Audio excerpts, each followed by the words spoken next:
All right, I think we're on. We on? All right, got the thumbs up from Shayna that we're on. Usually she babysits us a little better and counts us down. But welcome to PrimeTime. Here we are, joined by our regular studio guest, Sharon Rogers, who spends most of her days here at the church, and also want to welcome David Quint. Hi, David. Oh, yeah. I was got to hit the applause button. Yes, applause. I'm sure they're all... Usually that applause is live. You don't need a button for that. Yeah. So we have the quintessential experience tonight. Okay, David and Sharon. You guys are even... Very nice. Yeah, stars. No one I'd rather co-star with. We're famous. Yeah. At some point, we're going to have to break out beyond our camping group because, Why? Well, we're actually Because there's adding other to people out there, Sharon. I know we're adding to our group every day, it seems. That's true. Anybody else want to go camping out there? Let me know.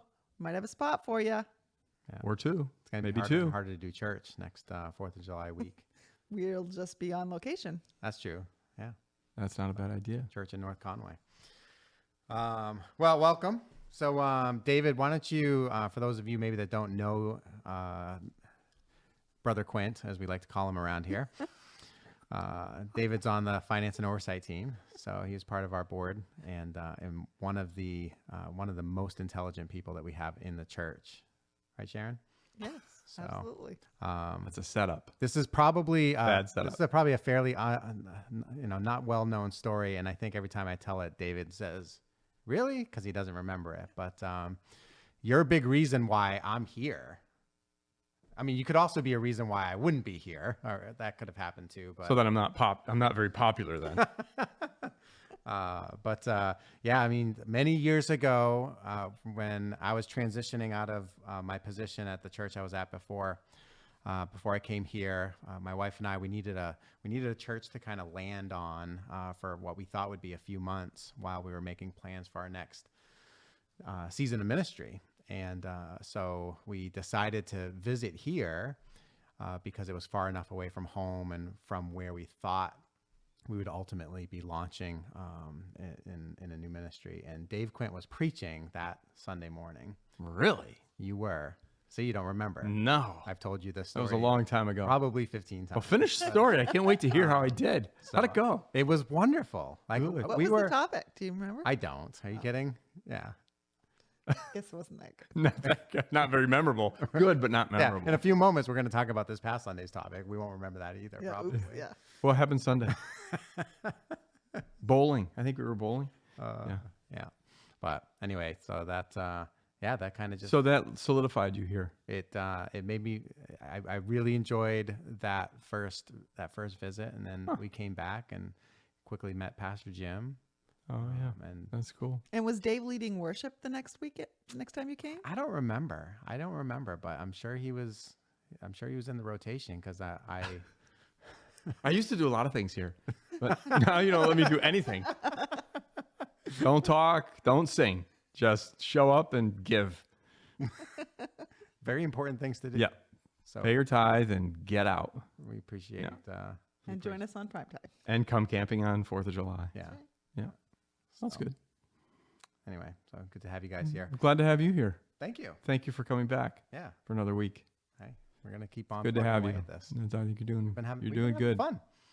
So, It looks fun. Yeah. It has looked fun. yeah, we hope over as time goes on and we kind of figure out what we're doing and settle on a format because we still haven't really done that yet. Yeah.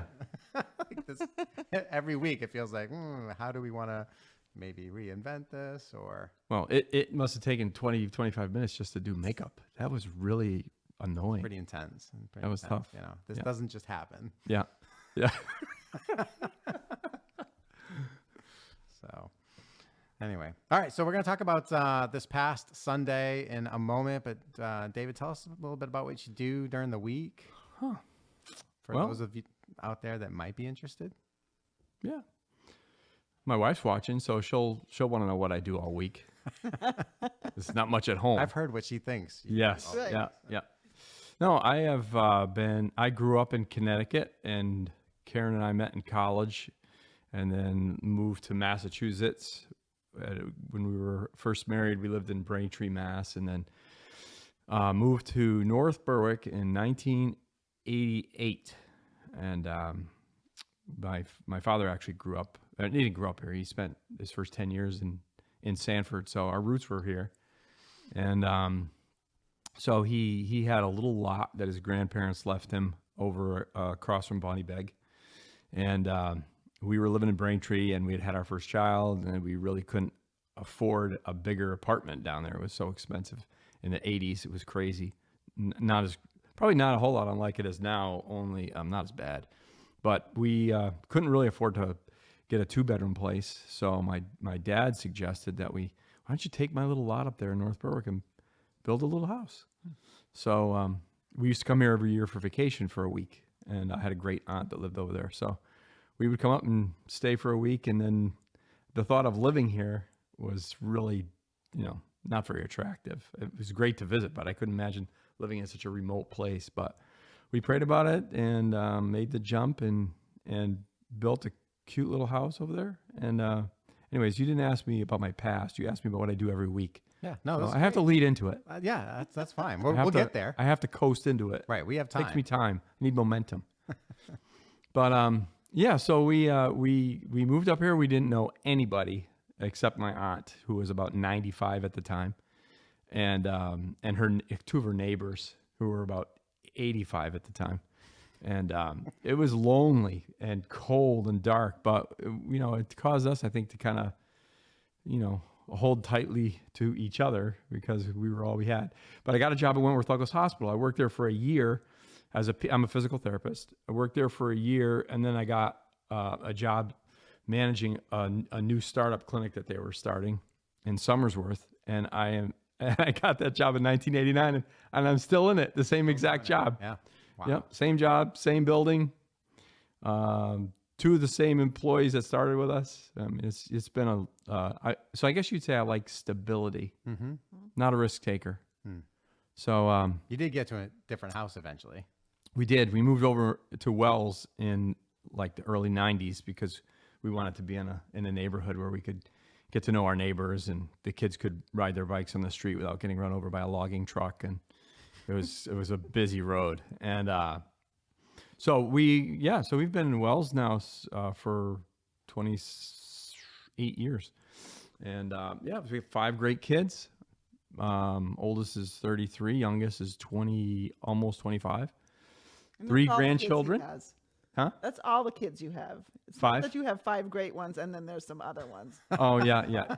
They're all great. We have to be very specific on the podcast. Yes, I'll be more careful. Okay. I'm sorry, I forgot Sharon was here, the mathematician.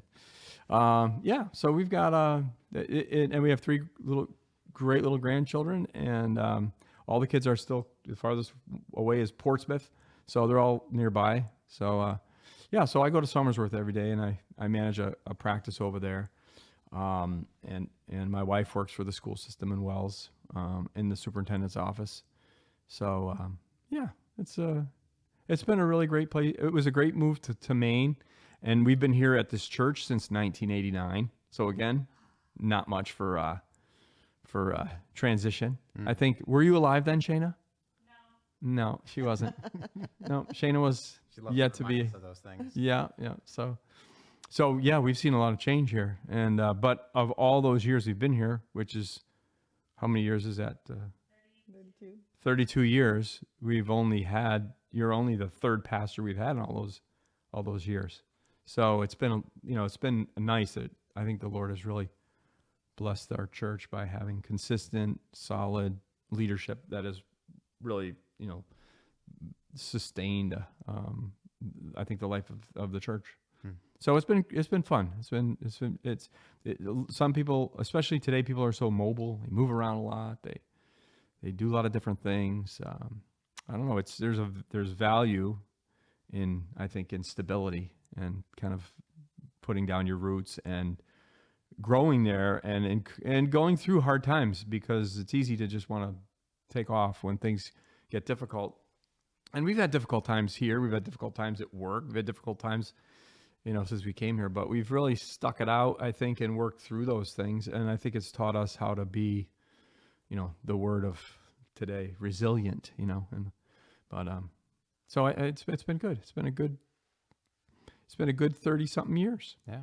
Yeah. And hopefully there'll be another 30, 40 more of those good years. It would be great. That would be great. Yeah. So, I hope I make it that long. yeah. So were you part of two church buildings? Or was there a third? Because I mean, like, there's some people that talk about, yeah, they were. Main Street. Or Oh yeah, no, Right, I no. mean, they were around Yeah, for Billy Emmons will talk about Yes, like he, the old. he did last week. Actually, He did. Yeah. He The old reminded me of old church. Yes. Yeah, down in Springvale. No, when we arrived, we were over on Route 4 here. At what is it the bank still? Some bank, yeah. I think. Yeah, is it a bank or did it change from being a bank to something else? Yeah, I don't remember. I forget. But we were there, and Not this selling building. medical cannabis, I don't think. No, we got to save something for the future. Yeah, it could be a little side business for the church. A little extra All right. revenue stream. Hit the dump button, Shayna, on that one. But Hey, Dave, I just Got to want be you to forward know thinking. that Elizabeth piped in on Facebook and she said, he says he doesn't have a favorite child, but I'm the only one watching, so. What? The only one watching my little Elizabeth. I can always count on her. Elizabeth Quint, well, Matoin. now Matoin, but Yes. But Quint is listening in.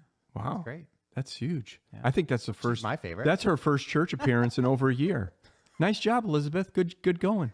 That's great. And Yeah. we just lost a viewer. That's right. Yeah, it's one fewer people watching now. So. Oh, she'll say, "Oh, we have church at home." So, all right. Well, let's have church now. So we talked about discipline on Sunday. Yeah, Kind of a my favorite subject.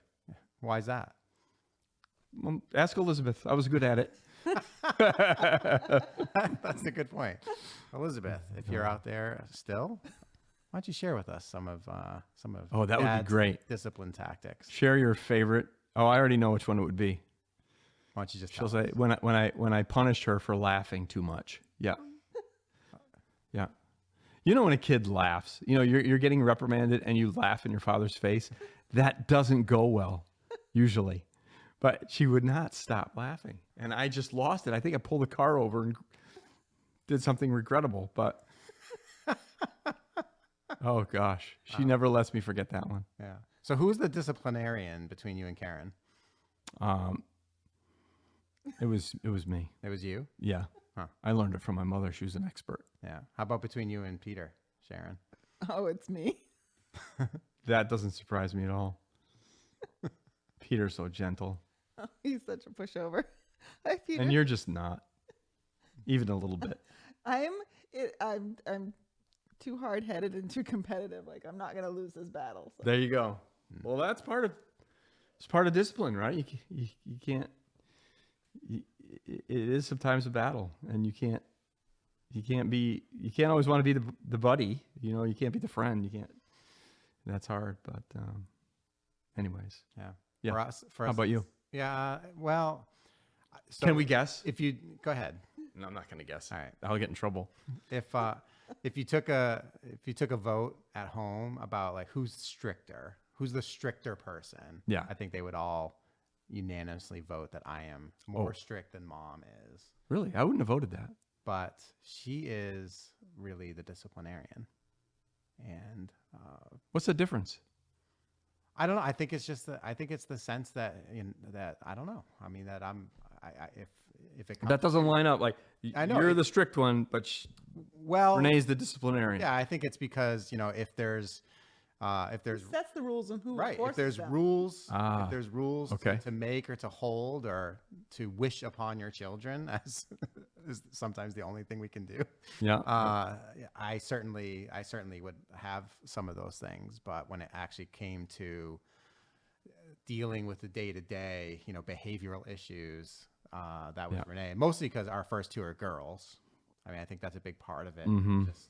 It was much more natural for them to butt heads with one another, than for me to butt heads with them. And I actually don't like that. I mean, that is not an experience that I crave or look forward to. And Renee, I'd say Renee definitely has done essentially all that all the hard work. disciplining, yes, of raising the kids. And then Zach, I don't know that I'm even understating this, but I don't think he's ever been disciplined. No kidding. He's just, He learned from his sister's mistakes. yeah. Well, I mean, there's that, and then there's the little bit of, he's the third child. We've just given up. That does happen. So Yeah. his behavioral issues really kind of revolve around just dragging his feet, going to bed. It's like, Yeah. no, really, go to bed. And maybe there'd be the threat of removing some electronic device for the next week, but we never actually really had to do that. So Yeah, it's true. You run out of gas when you get older. you do. And my older kids remind me of that often. Yeah. And Karen too. It's like, Yeah. you Well, would you run out of never, some gas. you would never let us do that. The stuff you let Daniel do, you would never let us do 1/10 of it. We don't care anymore. That's We just don't care. yeah, says the youngest of Yeah. the family. Yeah. Yeah. It's a job. It is. But it's a good. I mean, it's a good job. It's necessary. I mean, look at how great your kids turned out. So Renee's doing a great job. Thank you. You, I don't know, but she's enforcing your rules well. Yeah. Sometimes it only takes one good parent Yeah, to get the job done. true. Feels that way. Yeah. That was actually one of the things that I was just kind of thinking about is this topic of discipline. Of course, we were talking about just the seasons of life that really provide a discipline for our lives that we go through. But as much as we try to resist those seasons and we don't like those seasons, I mean, who wants to be in a place where they're experiencing discipline? One of the things I was thinking is when it comes to our children, none of us want to ultimately raise a brat. Right. That's never the goal, right? It is never the parent's dream to say, boy, I just hope that when we get to the end of this thing, I have a kid who's out of control, that other people can't stand to be around, that's embarrassing to himself or herself or to me as their parent. And so for that reason, we discipline, I think, right? Yeah. We want to provide correction and remediation for behavior that is unacceptable. And in doing that, though, you're also setting that child up for success, and we as parents have to put the longer term kind of outcome or desired outcome ahead of our kind of current desire to just avoid conflict and overlook and let's just not stir up trouble at home, and that's the unfortunate outcome for a family if you're that lacks some of that effective discipline. You end up with kids who are insecure and they don't have the boundaries around them that help to let them feel successful and know what they need to do to meet expectations and learn the habits to be successful down the road. So it's worth it, and as hard as it is, and as hard as it is to be consistent about it, especially when you're tired or you're just at the end of your rope. It's worth it. The outcome is definitely worth it. I couldn't be prouder of my kids than I am, and much of it is because they do what I tell them to. No, that's not true.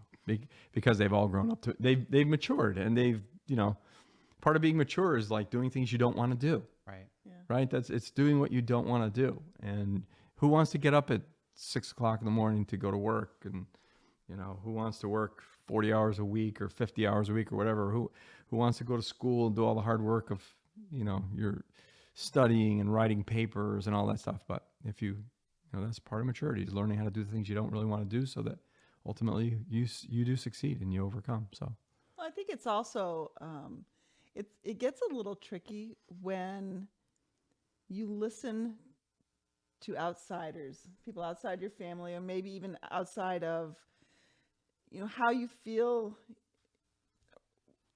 or what expectations you feel you should put on your kids. Sometimes we discipline because everybody else says they should be acting a certain way. And, you know, we can do a little bit more harm than good sometimes, you know, based on, you know, what kind of child you have, because not everybody responds to the same kind of discipline. Right. And sometimes, you know, for those of us that may have grown up in a very conservative atmosphere, sometimes those rules were just that. They were just sort of legalistic kind of parameters put on us for no other reason than to just seemingly make our lives miserable. Mm-hmm. You know, and that has caused some damage, I think.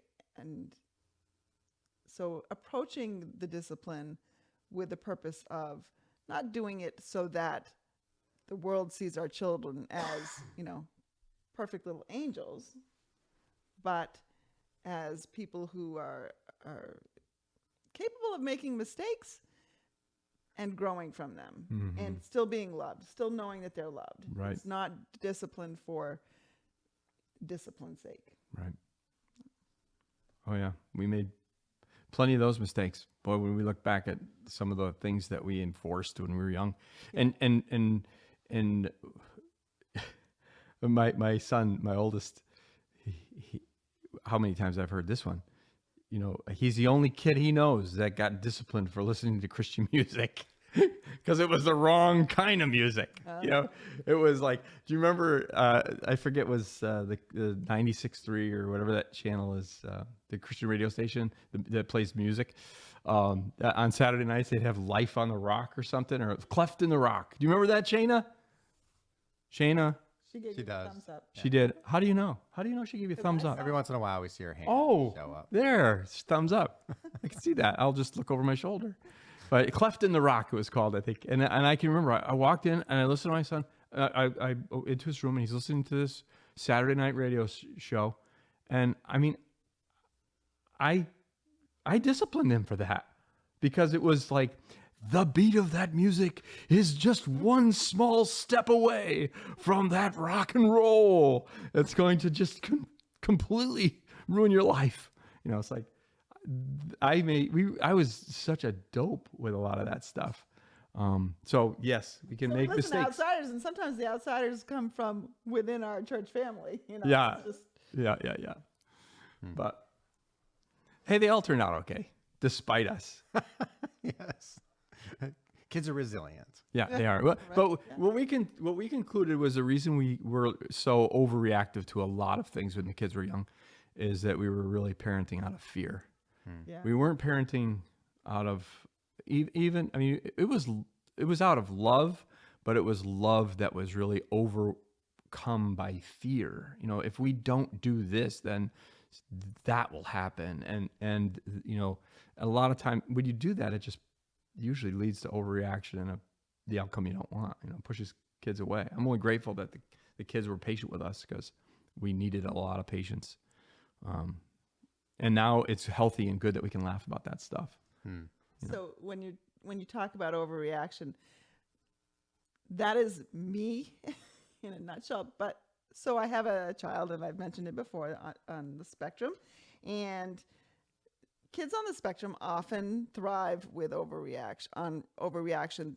They can understand overreaction better than the subtle clues that you and I give off, you know, every day. Mm-hmm. So, you know, Like when you roll your eyes, practically anytime I say anything. correct. Like I pick up on that, but You do? yeah. Oh, because you don't do. seem to change. She just did However- it. She just did it. I saw it. However, stop. So if he had heard a word that I do not approve of nor use and have not used it most of my life, I overreacted. And so I mean, I remember this as a camping trip. We were all at a camping trip, 4th of July camping trip, and I'm around all my church friends, and Matthew's saying it wasn't the worst word, but it was a word, a curse word that we don't use. And I overreacted. This was a little bit before camping, but I overreacted, and sure enough, that just solidified the fact that he was going to say it 5,000 times while we were camping with our friends. Yeah, which we thoroughly enjoyed, by the way. Fantastic. Oh, yeah, I know. And so I should have learned at that point, okay, be calm, don't overreact. So then he comes home with a bigger one a couple years later, and we are still trying to break him of it because I know. overreacted again. And I'm like, oh. As soon as I started overreacting, I'm like, no, get back in my mouth. Yeah, Like, yeah. no. Rewind. Oh well. We try. We do the best we can. We do. Yeah, we do. But I love what you said. Yeah, but a lot of times that stuff is done with the best intentions, right? I mean, it's not like we're not trying to discipline or enforce something unless you're sadistic, Right. Unless you have this actual mentality of just being absolutely sadistic. It's done with the purpose of protection or the purpose of love. Right. Trying to provide more security as dopey as some of those things we may later on discover actually were. My kids still, our girls specifically, still love to make fun of us for some of the movies that we wouldn't let them watch. Oh yeah. Right? Like that was the big thing for us was, what are we going to let our kids watch? And we were pretty strict. Yeah. With every Disney movie that came out had scenes in them that we would perceive as, well, that's scary for a kid that's 3, 4, 5, 6, 7 years old, right? Whose creative imaginations are going crazy. We didn't want to deal with that at nighttime when they're in bed, and now they're scared because Ursula is going to show up or something like that. And so if they got to watch The Little Mermaid, well, we fast forwarded through that scene. Thank goodness. Yeah. To make that would have been terrible. It was. Wow. Right. So they still remind us of movies that they have not been able to see. And Did you make them call if they were at their friend's house and their friend wanted to watch a movie? That's actually to get permission to watch the movie? What's funny was that's where it started to break down. Right. So it was where we lost control because we had the ability to manage that in our own home. Yeah. We could manage all the content. Yeah. And as our kids got into school and started having sleepovers, the ideal was like, let's have the sleepovers at our house. Right. Yeah. So again, we could maintain control. Yep. But that didn't always happen. And eventually it seemed like it was more often that they were away than they were with us. And so at first, there was this expectation that, I know I'm not supposed to watch that, but that very quickly, I think, just sort of fell apart. Yeah. I mean, that's how it's going to be. And as a parent, you wouldn't want your kid to be ostracized by the crowd. I mean, just the thought of, 5 girls in a room watching some movie and your kids has to hang out in the living room playing Oh yeah. Scrabble with the parents or something like that. Grandparents. Yeah. Mike, that's the other thing too. I can't remember the specific movie, but Sarah has brought that up numerous times too. They bring stuff up all the time. She was at somebody's house, probably Shayna's, and probably if Shayna's house they wanted to watch some R-rated movie. Where's that thumb now? No. It was. She was at somebody's house. It was a harmless movie, but she called home and we weren't familiar with it, and we said, nope, can't watch it. And I don't remember how it ended, but yeah, I think maybe we had to go pick her up or something. And that must have been the most embarrassing thing for the poor kid. But again, fear was really driving it, I think. But we just like our kids. I mean, we grow up as parents too. It's good point. It's trial and error. We don't know what we're doing when we take home this baby. And I mean, and yes, at some point, at some level, we're tired by the time the other children come along. Yeah. But that may be part of it, but it may also be that we've learned better too. Yeah, and you learn which battles you're gonna Right. fight and which ones aren't really worth it. Yep. Like the battle of the belly ring. Oh man, that was bad. One of my girls was like, I want to get a belly ring. I said, well, here's the deal. If you get a belly ring, I get a belly ring. That was perfect. Can you stand up? I've actually got a series of them. This one has a jewel in it. No. But that was my threat. I said, you get a belly ring. Because again, I was like, this somehow or another, that was a bad thing, evil thing. I can't have a belly ring. What's next? What's after that? But But that was my comeback. You get a belly ring, I am going to get a belly ring. And if you want to go to the beach with me and see that, go ahead and do it. But Did they call that bluff? they did not. Wow, that That worked. I know of. That worked. That's crazy. It worked. Yeah. Yeah. I have all kinds of tricks. See, my girls, if they wanted to do that, it would just that would never that would be dealt with mom, right? Because mom would probably let that slide, and it's just like, don't let dad find out. Keep that one a secret. Yeah, exactly. That's it. So, all right. So our text this Sunday was Proverbs 12:1. Whoever loves discipline loves knowledge. He who hates reproof is stupid. One of the questions that I thought we could kind of banter about is like, we're obviously living in this, what we know is a postmodern era, right? Where everything's relative. Mm-hmm. There's no absolutes. David's truth is David's truth. Sharon's truth is Sharon's truth. Josh's truth is Josh's truth, right? Everybody is walking around with their idea of what is true, of what is right and wrong. And we're not even supposed to really question one another on that. So with that in mind, like where does discipline and reproof find its place in a culture like that? Seems like that would be awfully challenging. Tough question. Yeah. I agree. You agree? Okay. Yeah, me too. All right. So maybe Next somebody, question. Maybe somebody in the audience can answer it. Uh, I mean, we resist it, right? That Yeah. we resist that rebuffing, that reproof. People react to just the feeling that somebody else is passing judgment, yeah. right? We're again heralding this virtue of being non-judgmental, and if we're really honest about it, we know that doesn't work. We know that doesn't work all the time, that there are cases where you see how your friend is acting or behaving that's just, it's unhealthy. It's not good for them. Yeah. So, does love require that you just let them go their merry way and be how they want to be? Or is there actually a place for something like reproof and discipline? Yeah, I mean, there has to be.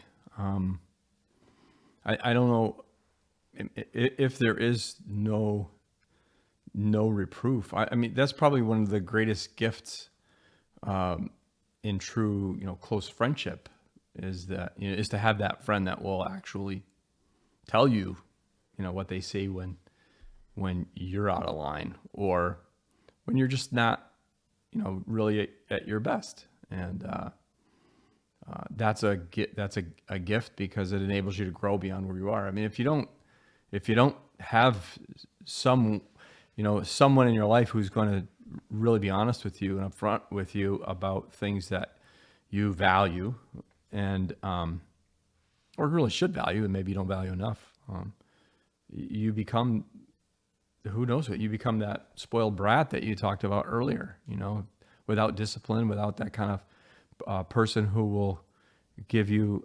honest, tell you the truth about yourself, then it's hard to grow. I mean, I had that friend for years who was merciless that way with me, but I always knew it was motivated by concern for me and love for me, and he had that personality where he just wasn't afraid of conflict like I often am. I'm sometimes, especially now as your kids get older or you're in the workplace and, the culture is so anti telling anybody what they should do or should, how they should act or what they should think, or not that that's our job, but it's hard to feel like you could take a stand on much of anything. But this friend of mine, he loved me enough to reprove me. And he opened my eyes to some things that in my own life that I was completely blind to, and had he not cared enough about me to be honest with me, I wouldn't have grown. And yet I grew in part because he was honest with me, but also in part because I did receive it. Yeah. Not that I always did, and not that I ever liked it, but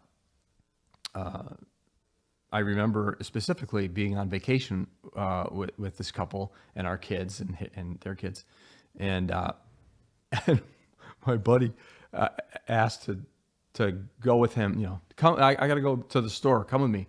And so I did. And on the way over there, he was like, you know, do you mind if I tell you something that I'm seeing this week? I was like, oh my I'm on vacation. Yeah, I do mind. Take a break. Pull over and let me out. But he told me, and it was specific to my parenting, you know, about the way that I was, he thought I was really harsh with one of my kids. And I don't remember all the details, but whatever it was, I needed to hear that. And it made a difference. So yeah, I think it's important. Can you imagine that today? I mean, just how little of that do we actually see? Who are you to tell me? Yeah. Right? Yeah. I mean, that feels very old fashioned. Yeah.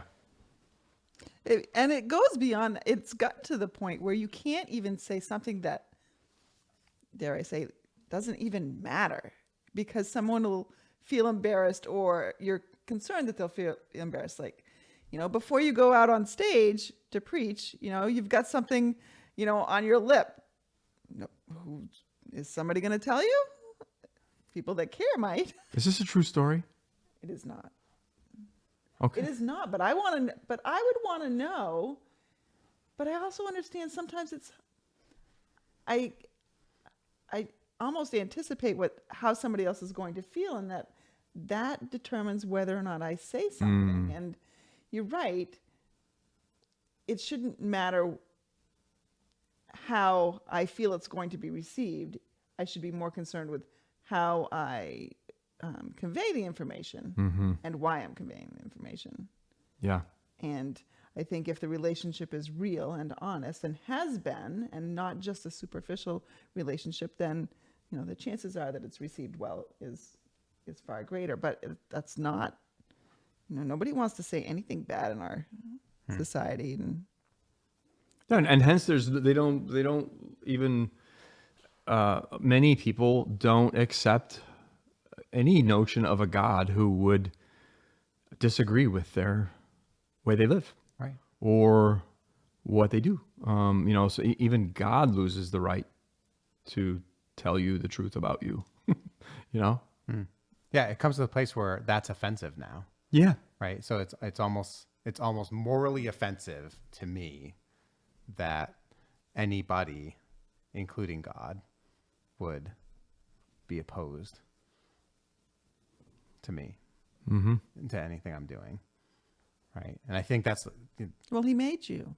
yeah, he made me, right. That's the mantra today, That's right? the argument. He made me the way I am.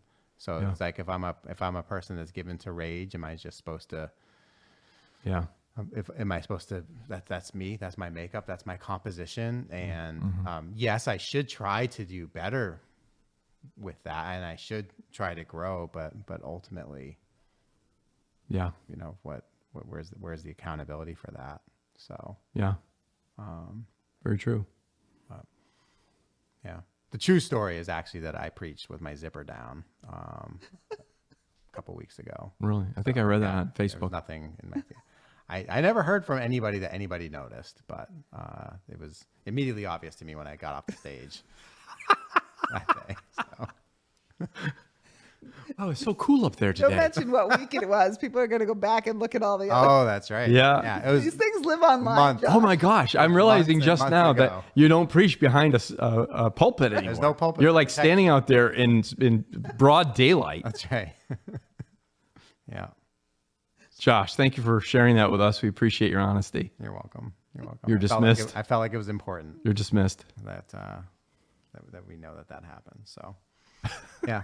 So, do you want to be left in just the state that you are? I mean, would you rather not have to deal with the pain of the growth that comes with with discipline, or do you want to be, do you want to just continue in that immaturity and that brattiness, right? It all None of us depends. would say we It want depends to. on the day. It all depends on the day and the issue. Yeah. What do you mean by that, Sharon? You started it. Well, sometimes we just It's hard. like where we are at. Sometimes I just don't have the energy to put in the hard work. I don't want to. I don't want to face the consequences. It's not pleasant. Yeah. It's who really, really welcomes pain. Yeah. Nobody does, I don't think, if they're like healthy. But in the moment, right? But And that's important too. I think it's realizing that, okay, it's not an immediate thing that I have to address. It may be immediate, but it's not. I have some time, like I can work at it. It doesn't have to be fixed or solved overnight. Doesn't mean it can't be, but it took me a while to get this way. It might take me a while to undo that. yeah, For sure. yeah, Yeah. Yeah. And you're going to screw up, Right. a lot of times in that, but it's good to hear it sometimes so that you can Yeah. ultimately work on it. And maybe just since your own self-recognition of that thing was lacking, well, maybe now it makes you just see it a Yeah. little bit better. yeah, And I appreciate, as hard as it is to hear some things sometimes, I appreciate when people can be honest, because when you don't ever hear some honest feedback like that, I don't know about you, but I start to wonder, okay, what are they really thinking? Like, I know I screwed up. How come nobody else is saying it? And what else are they not saying? Mostly because we're scared of you, Sharon. Or we're saying it behind your back. That's right. We're I know. really good friends. Yeah. That's true. Yeah. Now, but there is a context where it seems to me we sometimes do like it. Think about maybe this doesn't describe, a season of life that, people listening to are in right now. But if you've been a Christian for some time, chances are you've gone through that experience of like, you actually like coming to church and being challenged with something. Yeah. Right? I mean, Yeah. it's almost aggravating if over a long period of time, it feels like you're not being challenged or stirred, to something. Yeah, Like, where does that come from? If it's you're different. mature, But it's different because the message isn't one-on-one. It's not Josh, you're in my face saying, hey, Sharon. Like I am able to recognize it in myself and not necessarily admit it in the moment. Sure. Although what I get a lot of times is, people will come up and talk about like, yeah, you were talking right to me. I mean, how did you know? And Yeah. that kind of thing. And, Right. And the truth is, on a given Sunday, that's probably a vast majority. Right. Most of the you stuff know? we're talking about is pretty Right. universally Right. things we struggle with. applicable. Right. Right, right. Yeah. But the thing that's the thing about discipline, though, it's and it's no different with our faith and in our relationship with God, is that if you learn the lesson early, then you're a lot better off Yeah. than if you stubbornly refuse to learn the lesson. Just like you're as a kid when your parents are, they're trying to get you to comply with some desire they have or some expectation of you. You can make it, or if you violated those, you can make it a lot easier on yourself if you just come clean and own it and then work through it, receive that discipline. Because you said it earlier, Sharon, it's hard to give that discipline as a friend or as even as a parent or as an employer. But it's also hard it's hard to receive it. But when you do, and if you respond rightly, things go better. And boy, if you don't, if you continue to kind of resist that need to grow, God loves us too much. I love that, line when people say, well, God loves you just the way you are, but he loves you too much to keep you that way. Mm-hmm. And so he will do whatever it takes sometimes to get us to where he wants us to be for our own good. And better to learn it early and be compliant and be malleable, teachable, right. Humble. And there's a myriad of scriptures that talk about the benefits of that, humility versus pride. So, yeah. Yeah, the scriptures seem to be really clear on this general pattern that God has with his people, in that when they deviate from where their lives are honoring him, then he does. At some point, he brings a season of discipline in with the purpose of correcting and redeeming his people, bringing them back. And sometimes when that happens, the reaction is his people just fight against it, right? And they continue in their rebellion, and they just push against the work that he's trying to do. And then all of a sudden, well, the discipline doesn't lessen. Mm-hmm. It tends to increase, right? It's like, oh, okay, this wasn't quite hot enough yet. Let's turn the temperature up a little bit. Again, because it feels like God's so much more concerned with our end in mind. Mm-hmm. He's just so much more with, I think, what is in his mind. Here's what I want this person to become. Mm-hmm. Here's the ultimate destination that I have in mind for this person. And how do I, without infringing on their free will, because I really firmly believe that we are very, very free creatures that God has put on this earth to make our own decisions, and he doesn't infringe on our will.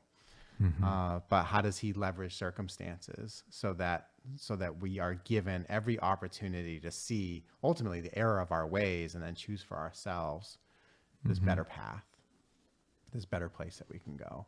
It sounds so mean, though, when you say, that if you don't comply, then he just turns up the heat. Mm-hmm. I mean, that sounds mean. It does sound mean. Is it mean? I don't know. Don't we do that? Don't we in the places where you have to provide discipline, isn't that exactly how you do it? That's how our judicial system works. Sure. Yeah. Yeah, we do it in society. We do it as parents. We do it as employers. I mean, what happens, I don't know if you have to deal directly with a lot of disciplinarian kind of things. I mean, you have a lot of professionals working for you, but I imagine from time to time there's got to be some maverick employee out there that... Yeah, I hate those things. Yeah. But I do.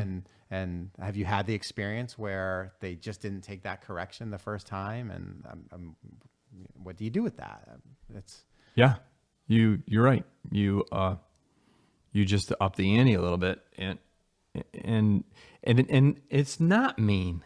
I mean, it's to our culture today, it seems mean. Mm-hmm. It's like God no longer is. It's almost like God has been, deprived of his right to judge.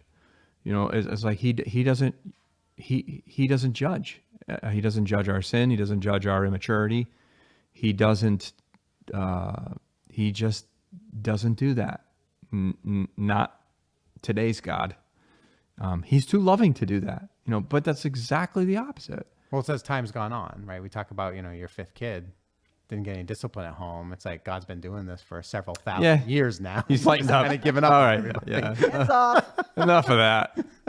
Now he's grandpa God. Ramp up the flood. Yeah, he just gives up. But yeah, but when you realize that that's, an essential part of his nature, that he's not just all loving, but he is also all just, that,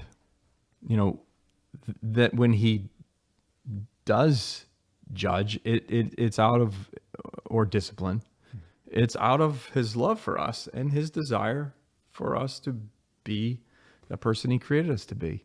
And like the horse with the bit right in their mouth, this big powerful horse controlled by this little bit. It just makes for a much more productive life when you move with the Spirit. When you move where God asks you to move, or yes, sometimes tells you to move. Because if you don't, there are times he just will insist on it. And I don't want to have him have to do that. I've had to do that. I mean, I've made stupid choices over and over again, and feel like I've gotten to the point where he's got to be a lot harsher than he would have had to have had I just listened early. But in many ways, we understand this about our parents as we grow up, right? Things that we didn't understand, or why they disciplined us in certain ways when we were young, when we were teenagers. As we grow up, as we become parents, then we understand. We see it. We see the end game, and we yeah, you were right. I was, But we don't attribute that to God. We don't say that, oh yeah. I mean, at some point, I hope we all mature enough that we think, yes, he's doing this, or he loves us enough to point out things. And want us to change and try to get us to change. So it's just interesting that we can see it in our earthly parenting, but we don't often recognize it or acknowledge it for our heavenly parent. Yeah. And then in the end, that heavenly, the story of like the prodigal son, where he makes his choice, he walks away, but it's so beautiful how God is never happy about that, and is always waiting, kind of looking on the horizon for us to kind of be coming over the hill, because he loves us that much. Yeah. And so when we talk about his freedom to judge, I think it's always just like, I don't know, the easiest way to picture God, or to kind of, for me to get my head around how God is to just look within the context of a family. And I mean, my parents were tough on us, but always for a really good reason. It was never to just be, however you described it before, just to sadistically just trying to make my life miserable. No, it was always, squeezing every ounce of potential out of us is what God wants to do. I mean, and when it's done well, and it's done within the context of love, and it, then the outcome can be really, amazing. And I'm thankful for parents like that, and I'm sure you are too. But I mean, we probably should acknowledge that that's not everybody's experience, because there are some parents who have that sadistic, Sure. Well, nature if to you're them. Abusive. Right. And so how much harder it is for them to understand, God's nature and his desire It's a good for our best. Huge point, actually. Yeah. All right. Well, we got to wrap up. But how do we invite more discipline into our life? Like, how do we actually bring that in? I mean, I personally, if I could just, throw it out there. I mean, I think that the attitude that we approach our weekly opportunity to gather together on Sunday mornings, that can play a big part in that. Like, what is my attitude going into Sunday morning? Is it that I'm just going through the rote responsibility of attending church, or do I go with this expectation that God wants to speak to me, and through that, I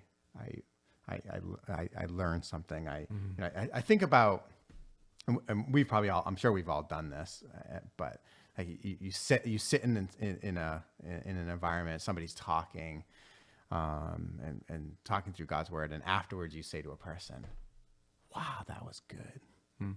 Man, I needed that." And what does that mean? Does it mean that person validated something that you just felt like you really wanted to have validated in your life? Probably not. It was probably more along the lines of corrective different understanding of seeing things, or that's definitely something I need to work on. Like it's usually more, I think, takes that form. So again, I think that sitting under the word, whatever the context, whether it's at church or listening to a preacher on the radio or studying God's word yourself, that those are certainly some arenas where we can have that. But like what else? How do we invite discipline into our lives? I think friendship is critical. I have a friend who, he's a little older than me, and a lot wiser than me, at least in certain arenas that I really struggle in. And, but I had a particular area in my life I was struggling with for a long time.